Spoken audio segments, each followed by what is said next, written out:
Welcome to Get Wisdom Live with Carl Mollison and Brian Kelly. What if God was also a co-host? What if the historically rare ability to question God directly and get profound answers back has been rediscovered? What would God say to today's sophisticated but deeply troubled world? Get Wisdom Live is here to share those answers with you. Here is Carl Mollison and Brian Kelly.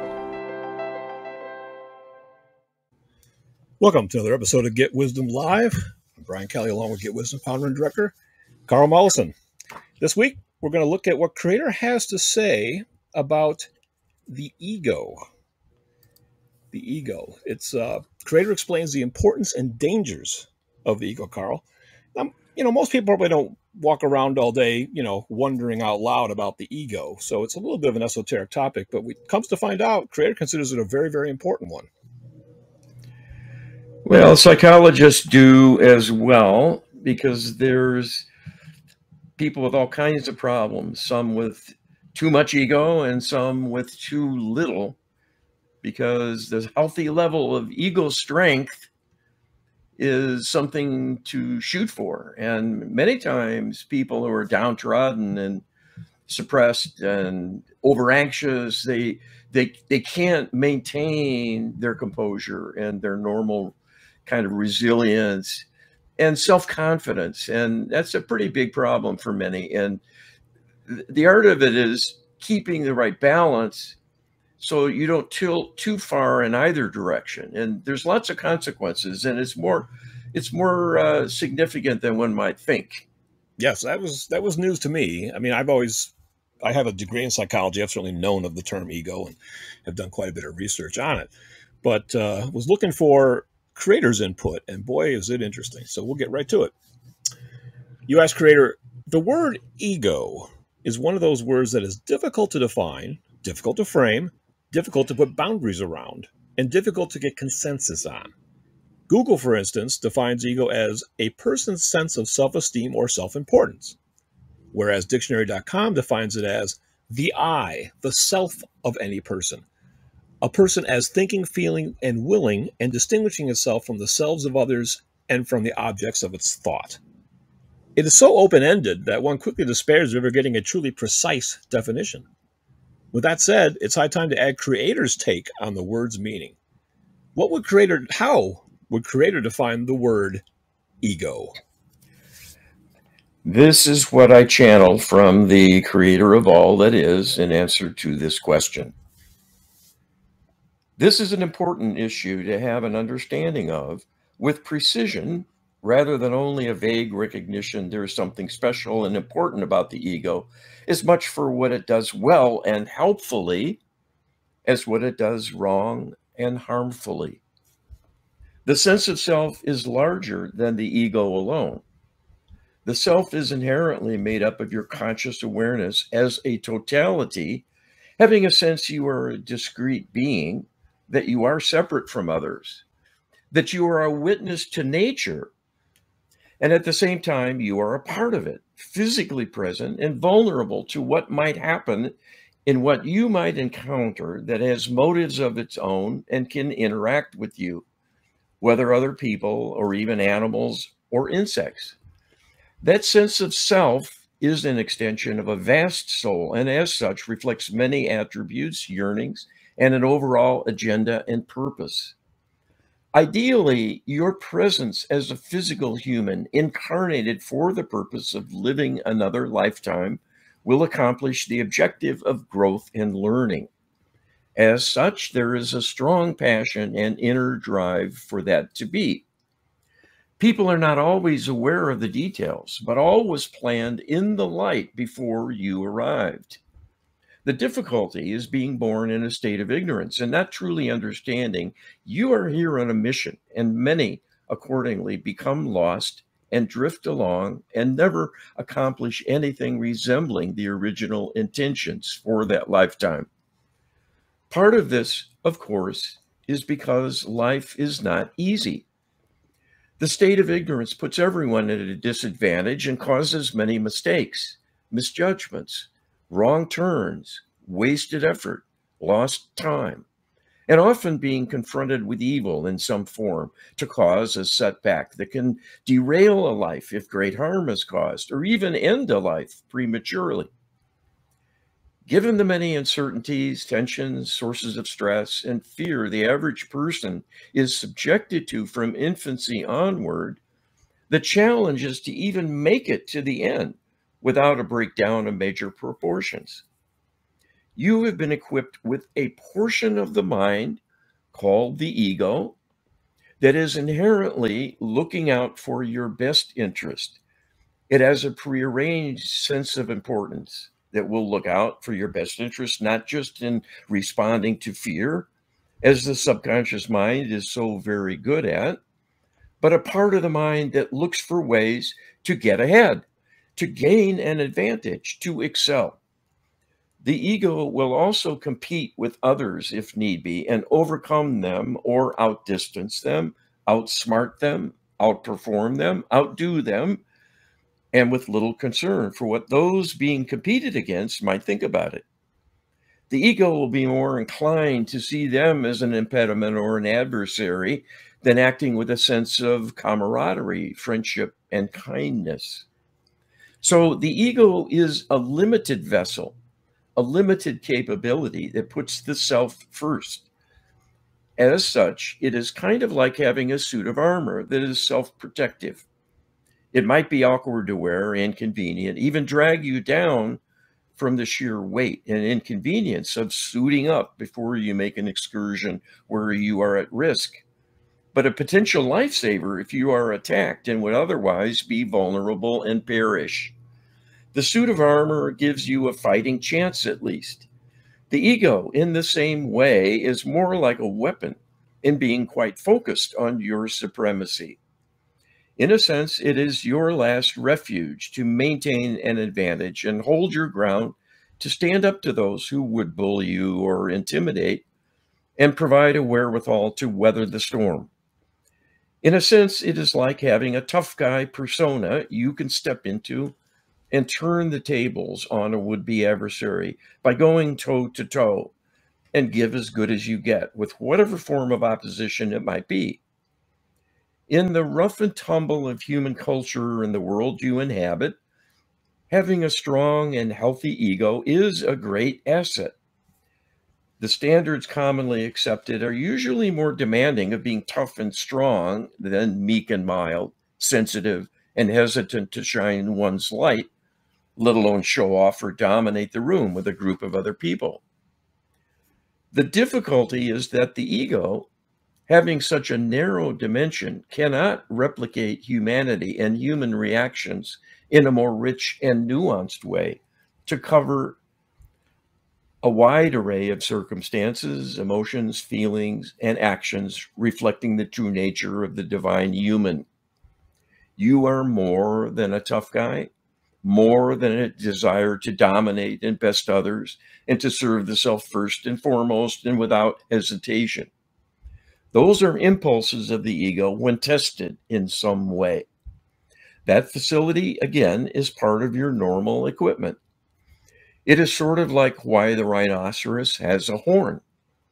Having a built-in weapon comes in handy when one will be challenged by a rival, wanting available females for breeding purposes and as a biological imperative. A rhino who can stand their ground will win out and have a more productive life as a consequence. The same is true in an altercation with a predator species like the lion, because that will level the playing field to give the rhinoceros a fighting chance to come away as a survivor when attacked by hungry predators. So in the same way, the ego is sometimes your best defense in surviving a confrontation in terms of whatever might be at risk. If not your life, most likely your reputation, your sense of self and self-confidence. So to have a way to be strong and your own champion effectively is a quite useful asset. The downside is it can be taken to extremes if one lives through their ego too much of the time and is not in a balance with higher intentions, more lofty perspectives, and loving vibration that will seek ways to do acts of kindness by accommodating be accommodating, friendly, and giving of the self. This the ego hesitates to do because it is not possible to have a full range of emotions and motivations going through the ego alone. So it can be both a friend and an enemy to you as a human being. What an amazing, amazing answer. The one thing I really pull out of this is that Creator actually defines the ego as a separate compartment of mind. I've always kind of seen the ego as maybe just an umbrella term for certain properties of the mind, but Creator's going beyond that and saying, "Oh no, this is a separate mind, essentially." Kind of like how we view the subconscious as being separate from us. The ego is a separate compartment of mind, essentially, with its own existence. Yeah. Narrow, but it's quite distinct. So I found that to be newsworthy. Well, it is. And this is new to the planet. I think we uncover lots of fundamental science about the universe and things having to do with life forms and energetics and the whole, of course, the arena of karma and consequences, a vast subject of its own. But the workings of the human are still a mystery to science in most respects.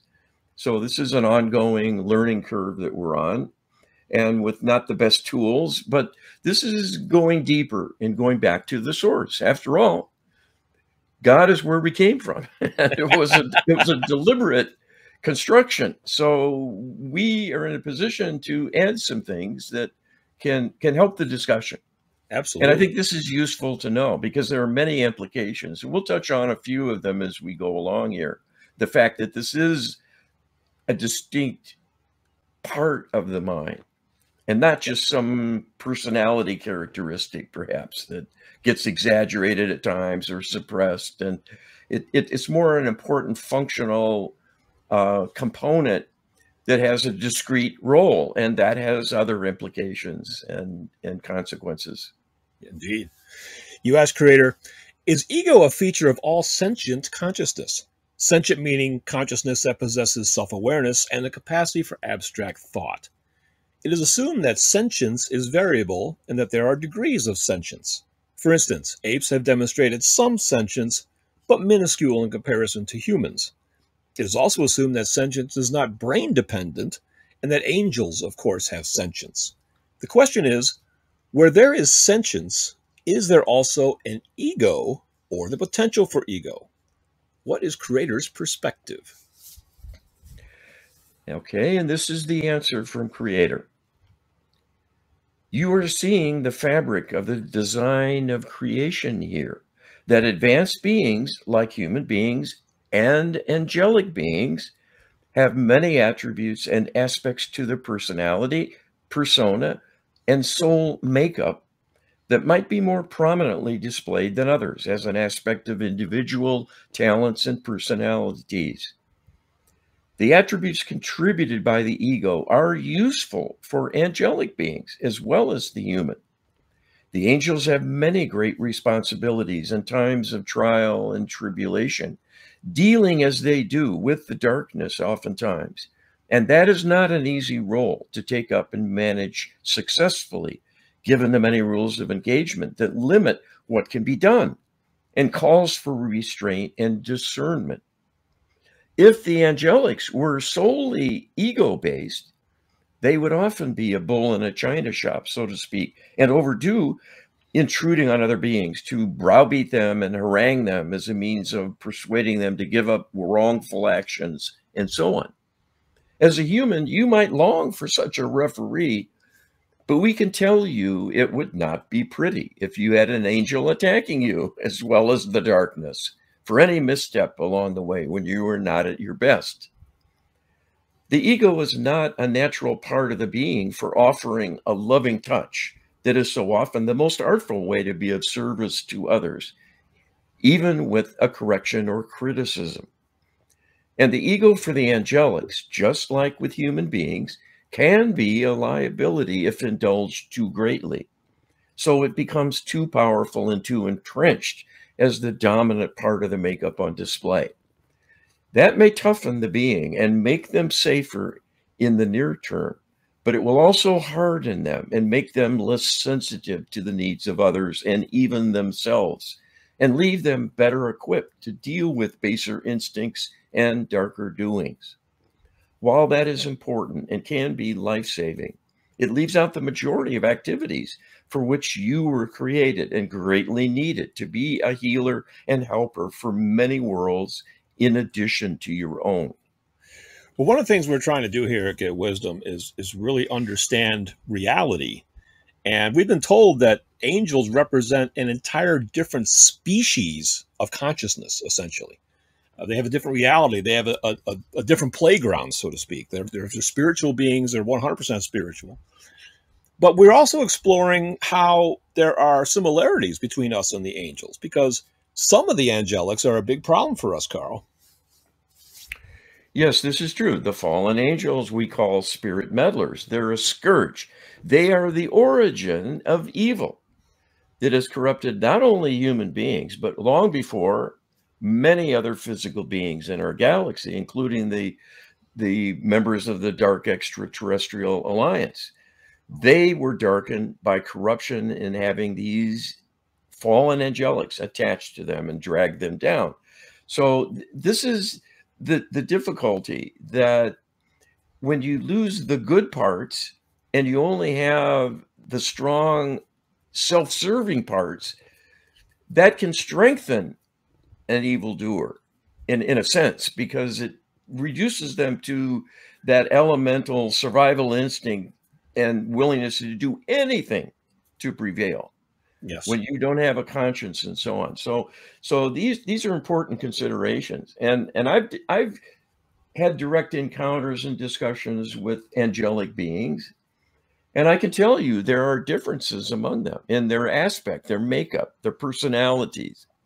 Sure, just like the people. And the one that was the most, I wouldn't say remote, but reserved and even gruff in their manner is Archangel Michael. Yeah. This is the one that's supposedly the enforcer, the one Right. always depicted with a mighty sword. And Michael is the head of the SWAT team kind of thing. And that's the role as an angelic, to take on the really tough customers Oh, yes. in the spirit realm and so on. But when I've talked to Michael, it's all business. Right. And there's no fluff, and it's curt, it's businesslike, and it's a little kind of intimidating and off-putting even for people discussing things with Michael through a channeler. But that's the nature of who he is. And he commented to me one time, well, because I asked something about the feeling, the vibe he's projecting. He said, well, you have to understand, I'm fighting multiple battles right now elsewhere with parts of my being. Right. And that has a higher priority than our discussion with you. So, okay. Fascinating stuff. Yeah. So that's just a little window into the, another line of evidence or witnessing of these kinds of phenomenology. Sure, absolutely. Well, this is an interesting question, Carl. Does Creator have an ego? Well, yeah, I agree with you. Inquiring minds want to know. Here's what Creator says. By definition, this is so. Being the part of us that is in charge of things, wants to prevail at times, and will be proactive in seeking a better outcome for something going on in the universe when we feel compelled to step in and right or wrong or rework something to better advantage, so it truly becomes more an advantage than a liability. Many of the things in creation are developed over time, with many reworkings and reiterations of useful ideas. There are permutations to compare and contrast how they perform on their own, with a connection to us only at a distance, having largely an autonomous functioning. And so they must be reliable and robust and effective in having the makeup intended and expressing it in ways that integrate with the needs of other beings and life forms of all kinds within the environment. whether the physical realm or higher vibrational dimensions, as the case might be. You will not see us overreaching or overreacting out of too strong an ego, because we have vaster built-in resources that create a state of balance within us. And that you can depend on, and is evidenced by the reality we take a much longer view than you do in trusting things will work out. So we do not become impatient.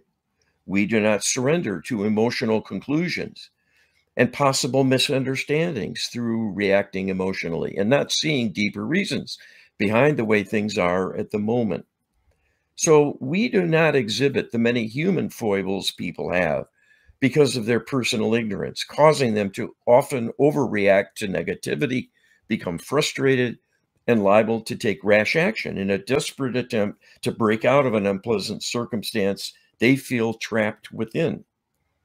That cannot happen for us because we know the past and the future as well. And while there are many uncertainties in what will take place, we have the luxury of seeing it unfold in a way we have greater control than you do.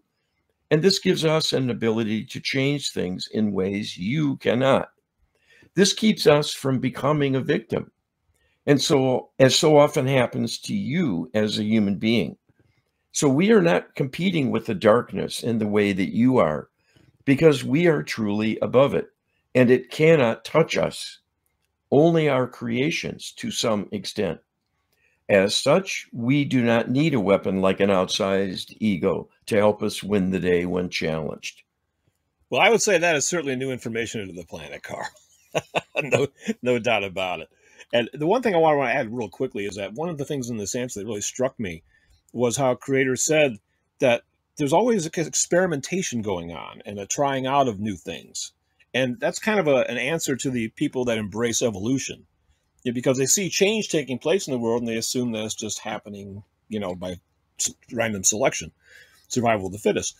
But really it's happening because intelligent beings, Creator and angelics and other, elves, other intelligent beings out there are making design decisions based on observations of how things worked previously. There's a design going on here. It's fascinating stuff. Well, and I think it's reassuring to think, Creator is pretty steady, pretty well balanced, not prone to schizophrenia or something, and running amok and losing it, and taking it out on us because they're, Creator's having a bad day because some other world is blown up, and Creator is pissed, and this is, and especially in the context of some of the scriptures, which attribute lots of dark motives to the divine. And and that is evidence of corruption, my friends. And I hate to step on toes, but it is what it is. God is not judgmental, harsh, or punitive. Right. We are that way. The dark beings are that way. And it's often through their ego. And Creator is saying, no, we don't do that. We're balanced. Yes. We take the long view. We're patient. And balance is what we're all working towards. Yes. Ultimately. So check us out. GetWisdom.com, where you can get all kinds of answers to all kinds of questions, like the one we're presenting to you here on Get Wisdom Live. You can check them out at the GetWisdom.com Divine Wisdom Database. You can access it at GetWisdom.com/DB, GetWisdom.com/DB. It's free. It's open. You don't need a membership. You don't have to give us your email for that. You can check us out at your leisure and really, take us in before you go further and make a bigger, deeper dive. But check it out for sure. GetWisdom.com/DB. Carl, U.S. Creator Dictionary.com defined ego as a person is thinking, feeling, and willing. Feeling is another one of those slippery words that can be tough to place boundaries on. The question is, are feelings something the ego or self experiences or creates, or both? Or are the origins of feelings, all feelings, external to the ego? Clearly, the conscious self experiences feelings, but more importantly, has the capacity to judge those feelings as appropriate or inappropriate, based on beliefs that are also often largely resident and originating in the subconscious. Feelings can influence choices of will, but cannot dictate what choices the ego will make. Can Creator help us sort out the reality and flow of feelings or emotion and what the ego's role is in experiencing them, judging them, and acting upon them? Okay, you're asking for a graduate course in human psychology, but we'll see what Creator answers this multiple complex compound question that people have already forgotten. I'm afraid I've forgotten it. So hopefully you'll divine the question and the answer that's forthcoming. And you can always review it. You can always go listen on the archives and review it multiple times. So go ahead. I could use a replay already, but that's okay. This is what Creator says.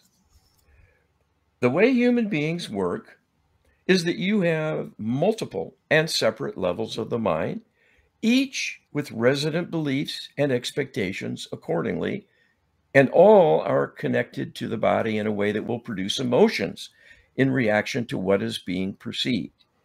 This is a very, very useful attribute because, in a sense, it is your internal truth detector doing frontline duty from moment to moment about everything that happens.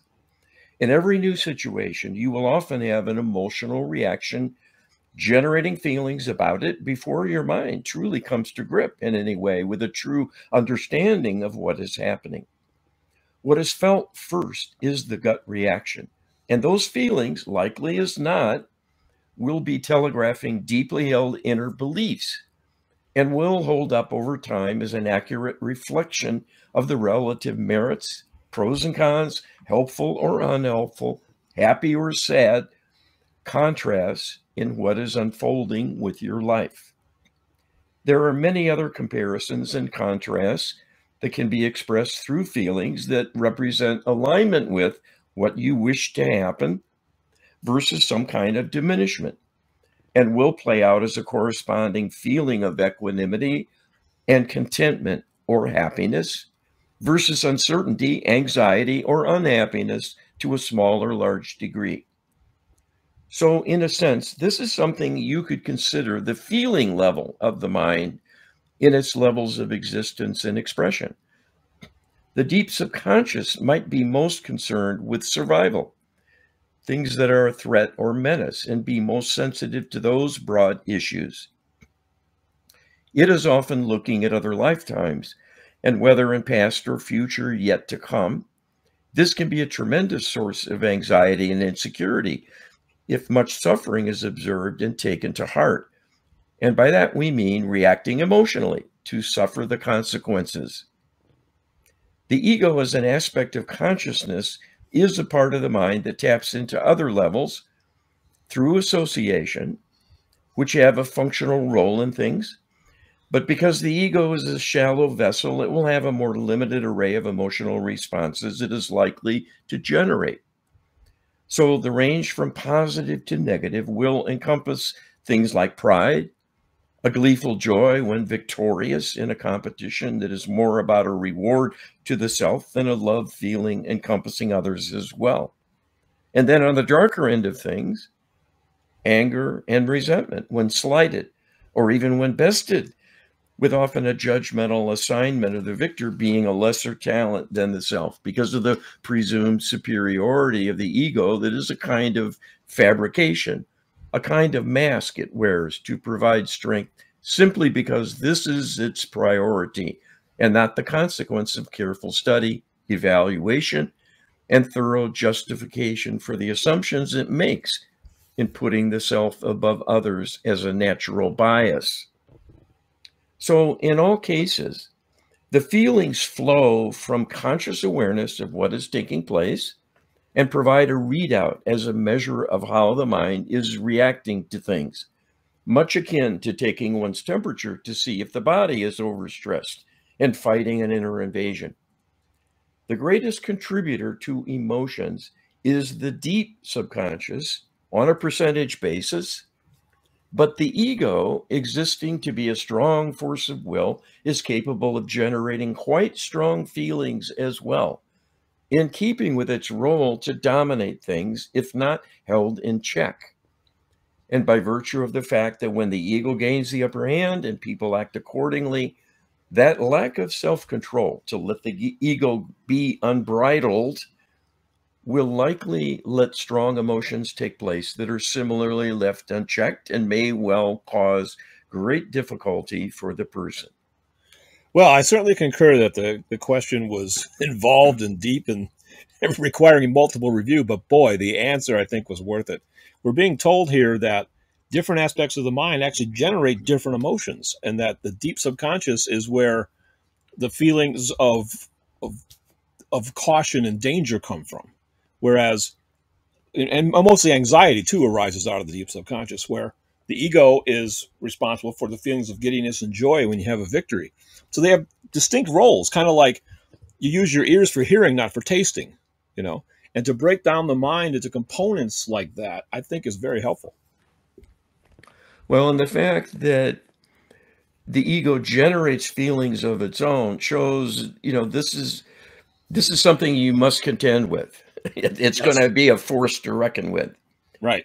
and an asset at times as well. And it's there for a good purpose. So the challenge is developing that self-control and that balance so you don't run away with yourself and fit in, Yes. but still have the strength to make something happen for yourself, because we all have to do that. We've got to find our way, make our mark, find a place to fit in and be accepted and hold our own, gain Right. respect and trust. I mean, those require a certain level of capability. And the ego is kind of the head of this, the point of the spear, so to speak.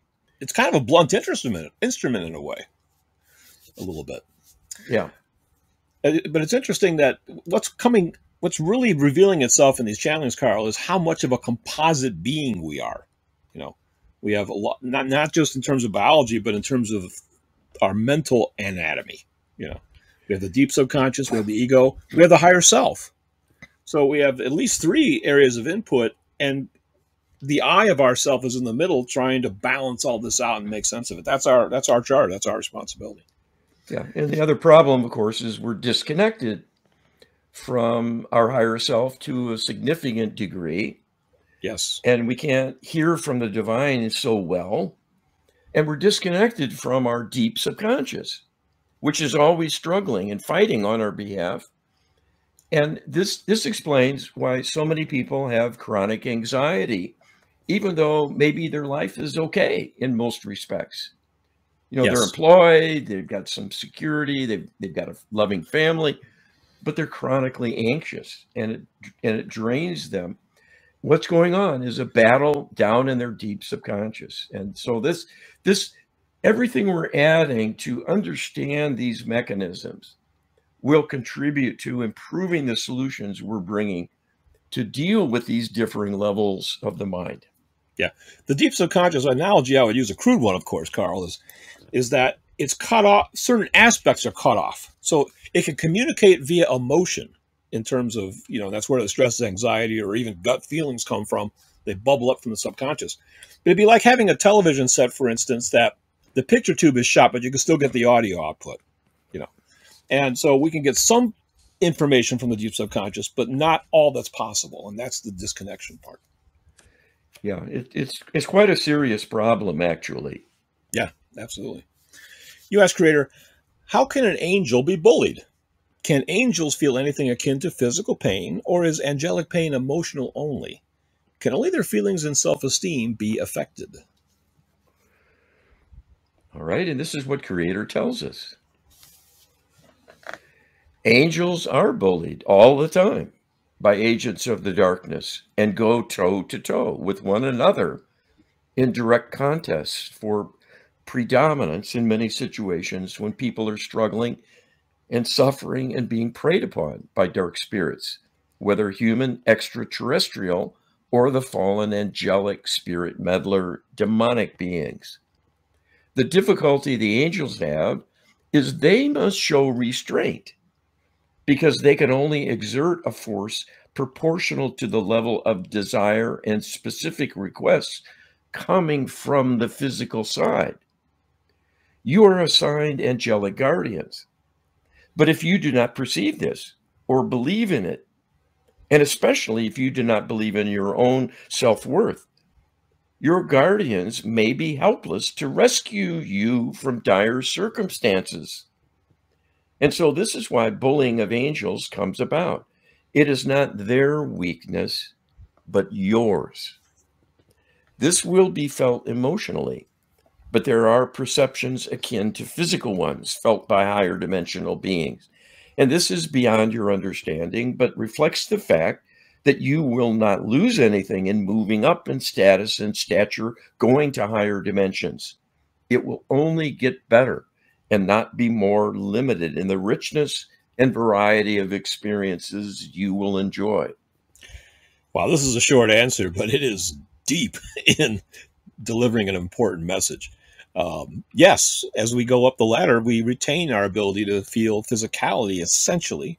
Where beings in higher dimensions can feel this.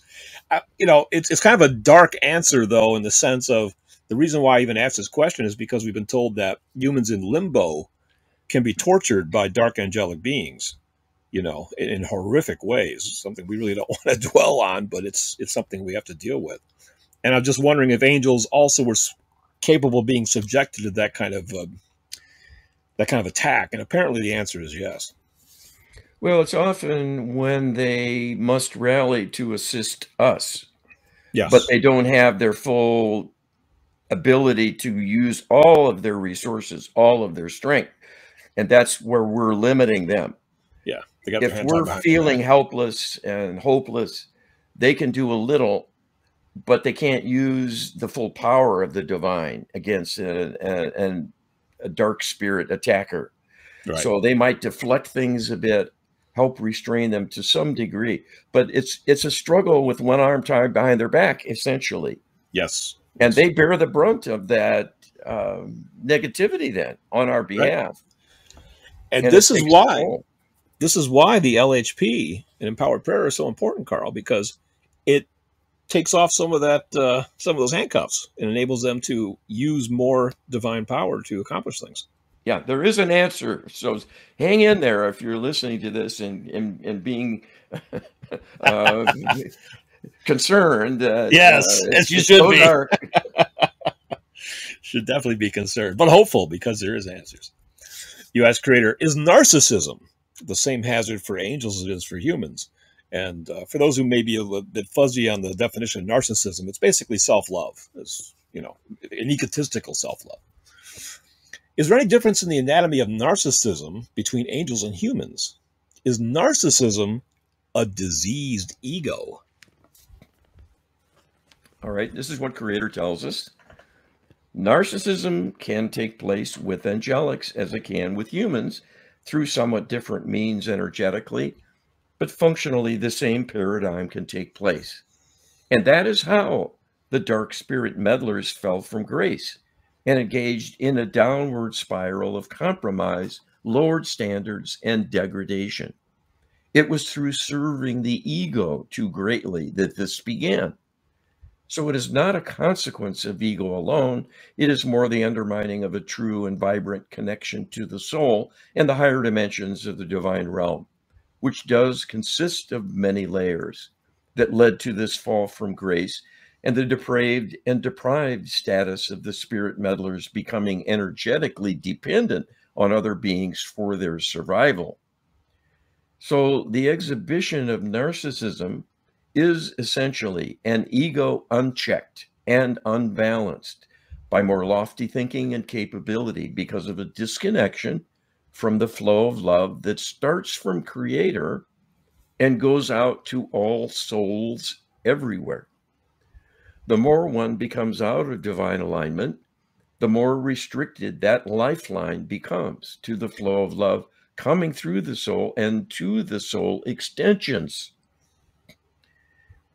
And this will choke off love to such an extent, all that will remain eventually is a lust for power, control, and domination of others by the self as the only means of gratification and security that is possible for the being in this state of dysfunction. So we would say that it is not a disease of the ego, but the ego does become diseased with a state of narcissism, because it is pressed into duty by default to be the predominant player for all actions of consciousness exhibited by the narcissist. And without the normal checks and balances provided through the conscience as a reminder of the need to return to loving feelings and perspectives, everything that is harsh and selfish the ego gives rise to will become intensified and more overt in the interactions with others. Boy, another important answer, I think. It's really, Creator is really saying here that the dark angelic beings are essentially egos run amok. That all their checks and balances have kind of fallen away and withered. And it's not the ego that's the problem per se. It's the fact that all the constraints have been removed and it's become outsized in its impact.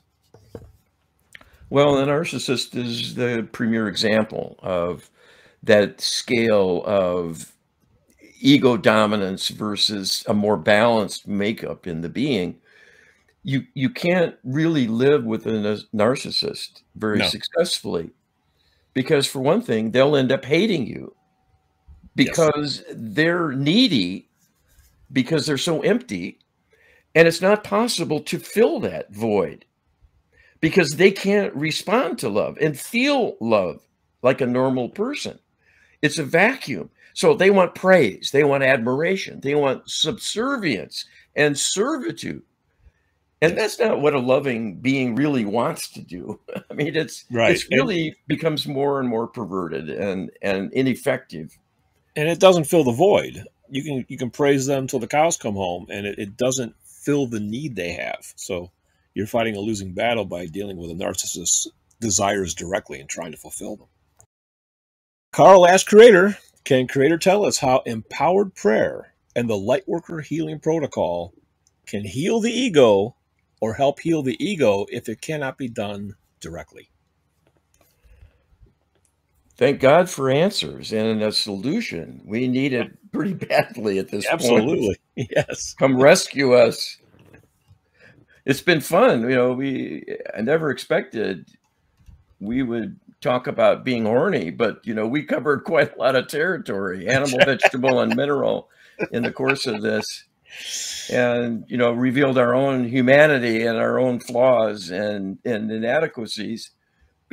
So let's get to what Creator says about the solution for healing or helping the ego if we can't do it directly. And Creator says, for the most part, problems of the ego are not due to an ego malfunction, but rather a lack of restraint, a lack of an ability to control the ego, to keep it within bounds, to keep one's balance and not have the ego take sole charge of things, and perhaps run one's balance, perhaps run roughshod over others in service to the self, as that is its purpose and strong suit, to be a kind of personal powerhouse. When that is set loose without constraints and a balance from a gentler, loving energy that considers the needs and value of others, the consequences of one's action might perturb relationships and cause great harm, and even victimize others because of one's harsh treatment in search of ego gratification for personal gain. So what is missing are the checks and balances, the ability to feel love and allow love to flow. Many things will compete and constrain the flow of love. The worst by far in terms of predominance throughout humanity is harboring fear. It is fear that is a great barrier and limitation in achieving a vibrational state of being in alignment with the divine, both in terms of one's own sense of well-being and smooth functioning in carrying out their life in an effective way, and in terms of receiving divine assistance, support, inspiration, guidance, healing, and protection. In choosing fear, you are essentially saying no to divine love, because the two are opposites and incompatible. So even though love might be offered, it cannot be recognized, embraced, put to use, and felt by the recipient when gripped by fear. So the quandary for human beings is, how is help to arrive if someone is in such a sorry state that even the divine cannot offer an immediate solution. The answer always is to have an objective way to go outside the fear and make intelligent, informed, high-level requests of the divine to correct the many sources of difficulty that generate and feed fear as an ongoing dilemma that so undermines the individual in its grip. Many who suffer greatly are unable to even mount a simple prayer effectively because they become so powerless they are not their own best advocate and spokesperson.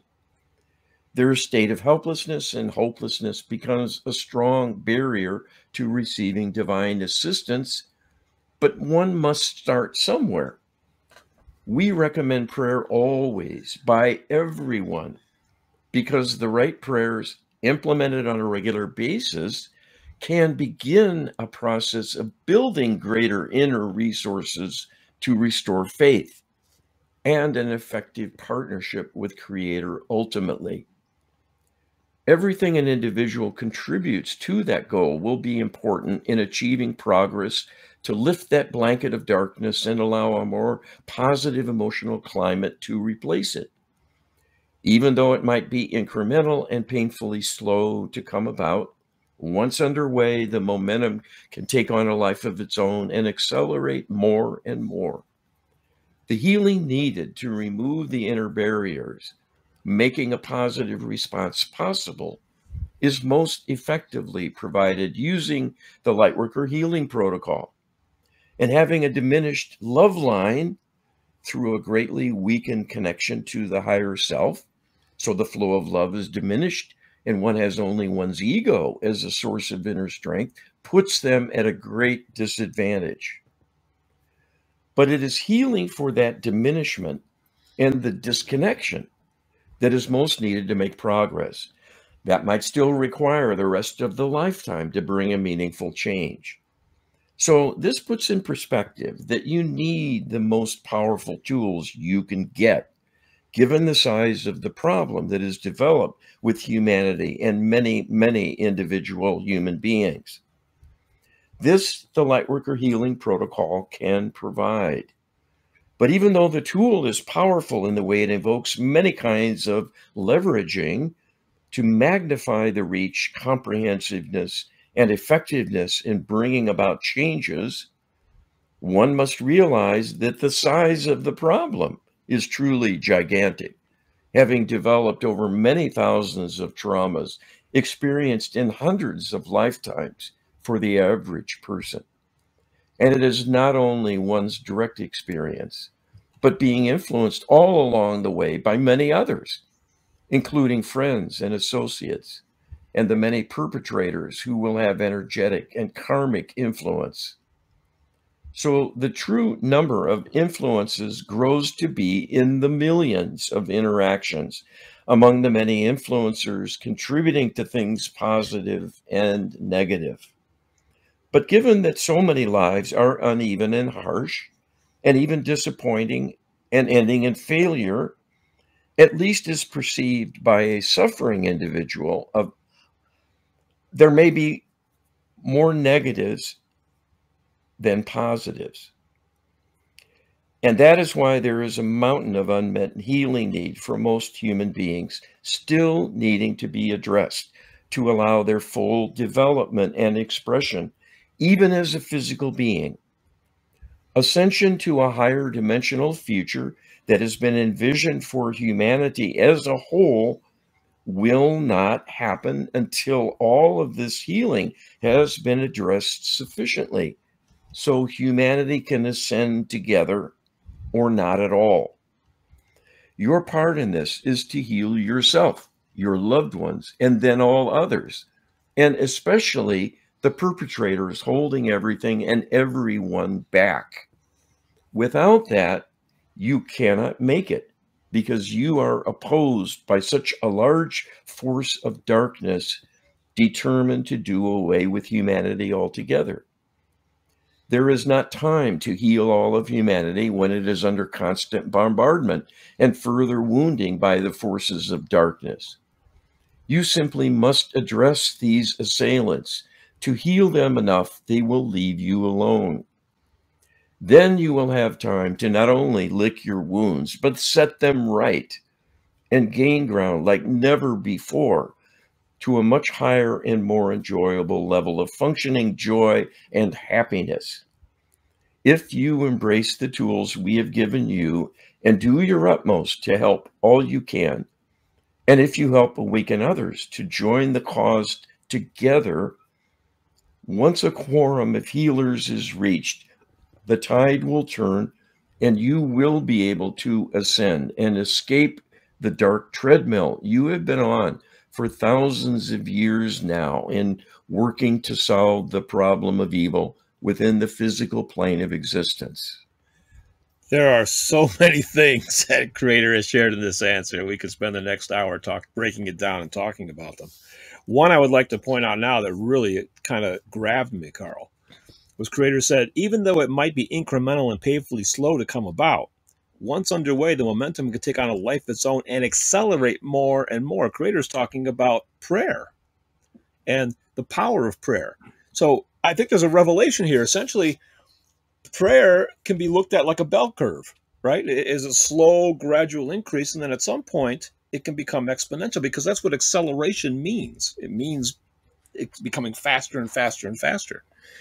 So that's good news, but it's also something to understand so that people have an expectation, maybe not to expect, miracles right away, that some work has to be invested in prayer work, the light working protocol, but that be assured results are coming and they're going to accelerate with time and effort. Well, it's a collective effort and has to be, because none of us singly has the power to change the world for the better, other than small things, small ways, maybe more local in having noticeable benefits, particularly with one's own life and maybe the loved ones and others in the close inner circle, because you can use your power to focus on a single person at times when there's most need for some kind of divine intervention. But when it comes to the global situation and the destiny of humanity and all these other races of beings from other civilizations that are converging on the earth at the moment and hold the earth's future in their hands, it's going to take a large divine effort. And as we learned about that, even with guardian angels, our own weakness can keep them from engaging, Right. let alone being an effective deterrent to a dark influence. And the same is true globally. If there isn't enough human capital invested in an outreach to the divine to partner hand in hand and request the right things of the divine, some specificity that, yeah, there is a global problem. We need the causes of evil to be raised up. Just that alone would focus all of that prayer intention. But it's not being done right now because people aren't aware of the dilemma and they don't know how to pray for the right things and in the right way to add some leveraging to it. Do it every day. Pool all these prayers of like mind and heart together and use them over and over. Yes. In perpetuity until healing is achieved. These are things you can ask for, but we haven't been taught to do this yet. So that's why we have the guidance at Get Wisdom from Creator and how to use empowered prayer. And then this more powerful Lightworker healing protocol as a composite summary of every possible source of negativity, and adding in a description and a request for a whole array of divine healing processes to be applied. And that is a level of intelligence and capability that's been woefully lacking all through human history. Yes, it's been missing, but it doesn't have to be missing for you, because you can download the Lightworker Healing Protocol ebook that describes it in great detail at getwisdom.com/LHP. Another interesting insight the Creator offered here that really struck me. The Creator said, many things will compete and constrain the flow of love. The worst by far in terms of predominance throughout humanity is harboring fear. It is fear that is the great barrier and limitation in achieving a vibrational state of being in alignment with the divine. So, in a sense, creators, I think, saying that the opposite of love maybe isn't hate, it's fear, Carl. Yes, yes. This is something we've actually pursued because you've asked some more questions about that, and that'll be in a forthcoming episode that we will be live streaming soon.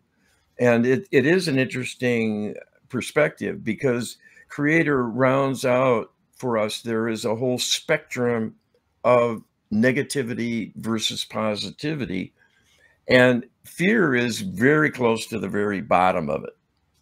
Hatred is actually more in the middle Oh my because it's gosh. when you still have some inner resolve to act on what you find is missing or unfair in some way. Yeah, it can be vicious and done for very, very dark intentions, but at least it's an evidence that you've got some moxie, you've got some wherewithal Wow. to fight against what you dislike. And you know, you can always quibble over who has the right and where and when and how to go about that, but it is a tool. It's like the horn of the rhinoceros. It's there. Every rhino's got one. So is it a fair fight or an uneven match? You know, that's another, you know, kind of karmic divine perspective. But everybody's got a horn they can Wow. use, a weapon, that hatred. Yeah, So I don't want to, you know, get off on that tangent so much. But yes, there's a lot here to yeah. understand and use intelligently. Well, I'll throw in one sentence the creator also, added to this. It said, creator said, in choosing fear, you are essentially saying no to divine love because the two are opposites and incompatible. They can't get more precise than that. So stay tuned. More coming up in future shows on this topic. But yes, absolutely. The other thing that is really important, I think, with these answers is, again, emphasizing again and again that we have solutions to this problem. Well, tell them how to get our prayer empowerment book, Brian. Absolutely. You can get the prayer empowerment book at getwisdom.com/prayer. Simple. Getwisdom.com/prayer. And there are a number of high-level prayers. The good thing about prayers, especially of this nature, is how fast you can race through them, Carl, because heck, time is of the essence. We don't have all day. No, this is quite true. We're all busy folks. And we've got a lot on our plate, more than we realize. And some of it's being neglected, unfortunately. So you want to maximize your impact. You want to say prayers, but you want to say them effectively and make the best use of your time. And empowered prayer is the better way to do that. We've done past shows on, like, the rosary, for instance, and I have great respect for the rosary. My mother prayed the rosary for years. But we've learned that it's kind of limited in what it's going to deliver because of built-in constraints that it actually has within the prayer itself. So it's important how prayers are constructed. It's important what is said and the intention behind them. And that's what you'll learn by getting our prayer book, getwisdom.com/prayer, and extending that to really what's just a bigger empowered prayer is the Lightworker Healing Protocol. Get the ebook again. Can't emphasize this enough. Getwisdom.com/LHP. Getwisdom.com/LHP. I think that's just about it for this week's Get Wisdom Live, Carl. Thanks, everybody. All right. Be well.